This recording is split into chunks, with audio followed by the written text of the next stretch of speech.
I meet a friend and she says to me, "Where went you yesterday? You weren't at home." And I feel a little puzzled and I say, eh? Maybe you are asking me, where did you go yesterday, or where were you yesterday, right? Because where went you yesterday is not correct. But anyway, don't worry, because we are going to have a look at all this, which is very basic, and you are going to learn to use the past simple very well, perfectly, without mistakes and without any problem, right? Before going to our PowerPoint presentation, let me remind you about your likes, how important your likes are, your comments, your doubts, your suggestions, etc., right? Because all this gives the channel life and makes interactivity, interconnection grow. Consequently, you are very welcome in this channel and all your sharings and participation, right? Thank you very much, and now let's go to our PowerPoint presentation, this time broadcasting from the exotic Hawaii. Wow, where you can be speaking English all the time, because as you know, these islands belong to the US. Let's go. All right, and here we are, as promised, broadcasting from this beautiful surrounding here from Hawaii, this beautiful beach that you can see back to me, and all the modern skyscrapers and buildings on my back, right? Well, this is as ever the logo of the channel, session 16, past simple first, because we are going to continue with some other aspects of the past simple next week. Past simple 2. Regular and irregular verb forms in affirmative sentences, right? So we use the subject, I, you, he, the personal pronouns, and then the verb in ed if they are regular verbs, right? In this case, we're working with regular verbs. Worked in the garden, danced at the party, carried the heavy box, bought new shoes, and so on. In this case, bought is irregular, right? So regular and irregular verb forms, these three are regular, and bought is irregular.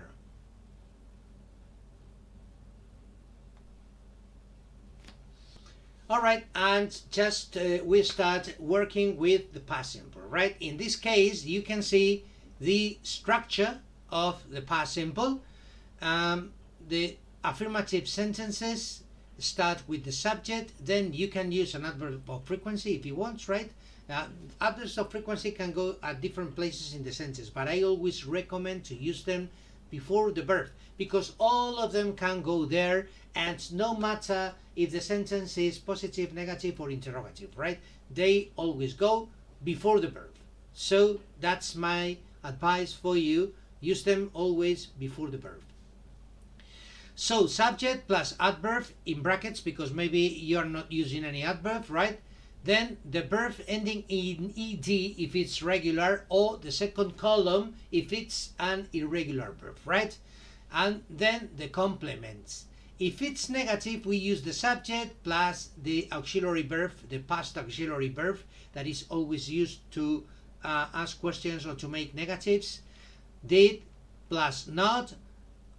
This is other position for the adverb, right? In this case, the adverb, as I told you, goes before the verb, also in negative sentences. So if there is an adverb of frequency, you use it here. Then the verb in infinitive without to plus complements, and sometimes the adverb of frequency can also go at the end of the sentence, and for this reason I am showing you in brackets here the adverb, right? Finally, the question, if it's an open question, a question with interrogative pronouns, that as you know, almost all of them start by WH. That's why we call this type of questions WH questions. So we start by a WH in brackets, because sometimes you don't want to ask a closed question. You want to an open question, right? You don't want to use an open question. You want to use a closed question or yes/no question. In this case, You start by the auxiliary verb, then the subject, then the adverb, if you are using an adverb, the verb in infinitive without to, plus the complement. And if there is a preposition, you place the preposition or use the preposition at the end, right? And in this case, I remind you that the adverb can go at the end of the sentence, right? Structure. If it's a regular verb, the verb goes in infinitive without to plus ed. Examples: work, arrive, love, like, stop, leave. Here you have more examples in the image, right? Closed, crushed, cried, danced, exercised, fished. Examples: a question, right? Did your brother call my parents last Saturday? All right, to this question you can answer in a negative way, and you can say no, my brother did not or didn't, right? You can normally the contractions are much more colloquial in English, right? So we prefer to say didn't call rather than did not call. So my brother didn't call my parents last Saturday. Oh yes, my brother called my parents last Saturday, right? Something you have to bear in mind to consider is that we only use ed or the second column of the irregular verbs if the sentence is affirmative. Because if it's negative or interrogative, you always have to use the auxiliary verb did. And as a consequence, the verb always goes in infinitive without to, right? All right, let's continue.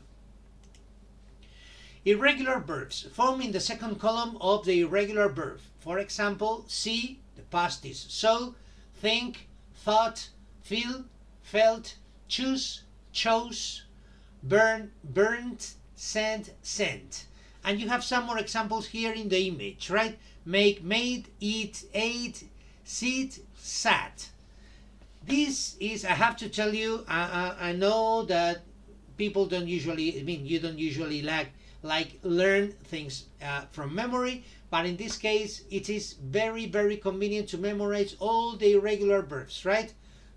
This way we will avoid problems when we have to use the past simple, because many verbs in English are irregular, and if you don't know the second column of the irregular verbs, you cannot speak, right? You cannot use the past simple.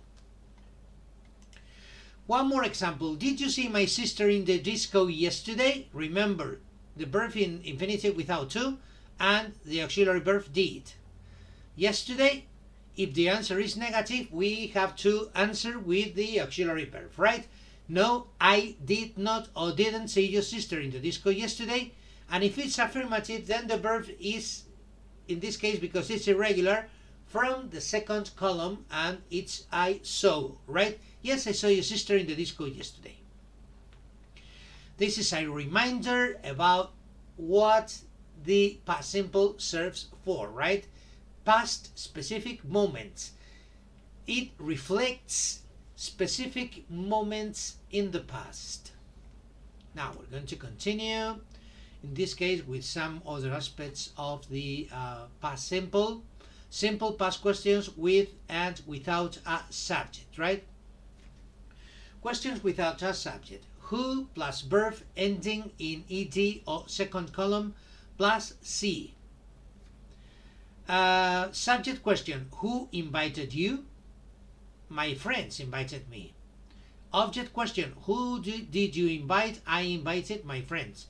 Yeah, I know what you're thinking, right? You say, I don't understand. Why here you are asking a question without the auxiliary verb? If you said that we always need the auxiliary verb to ask a question, and I would say, yes, you're right. We always need the auxiliary verb to ask questions, but we also need a subject. If there's no subject, as in this case, who invited you, then you have to ask with the auxiliary, interrogative pronoun, and immediately after the verb in past simple, ed if it's regular, or second column if it's irregular. This is, I repeat, this is when you don't have any subject. If you have a subject, as you can see here, did you use did? Who did you invite? Because this time we are not asking about the subject. We are asking about the object. In fact, as you can see in the sentence, the person answers, I invited my friends. My friends is the information that you are requesting here. That's why it's in red, no? Who did you invite? My friends. Who invited you? My friends. My friends invited me, right? Some more examples. Who saw your sister at the disco yesterday? Questions with a subject. Who plus did plus subject plus verb with an infinitive without to plus complements. Who did your sister see in the disco yesterday, right? In this case we have did because we know the subject, which is your sister, and we want to know the object, right? Adverbs and adverbial phrases with the simple past. When we work with the simple past, as I've already told you in the previous slide, we always refer to, we always reflect specific moments or specific events in the past, right? That's why you have to use adverbs, time adverbs that show specific moments. For example, last week she traveled to Norway. Her parents visited the capital city a year ago. This morning we listened to the news about her awards. Some more examples. Yesterday, the day before yesterday, last week, last Monday, last year, ago, when, then, that day, year. All these time phrases, adverbial phrases or adverbs are specifically used with past simple, right? For example, my friends arrived at their hotel 2 days ago, or on April the 23rd, or last week, or that day, etc. All of them are specific moments in the past, right? Reflect specific moments in the past. Steam trains stopped running in Great Britain in 1968, a very specific moment in the past, or 65 years ago, also a very specific moment in the past, shown this time by a period of time, right? When you use ago, you always use it after the period of time, and normally this comes at the end of the sentence. And this is all, folks. Thank you very much for your attention, and if you like this channel, as ever, sign up, become a member of this big family of this channel. Alright, that's it. Thank you. See you next week. Bye bye. Enjoy your week. Enjoy your weekend.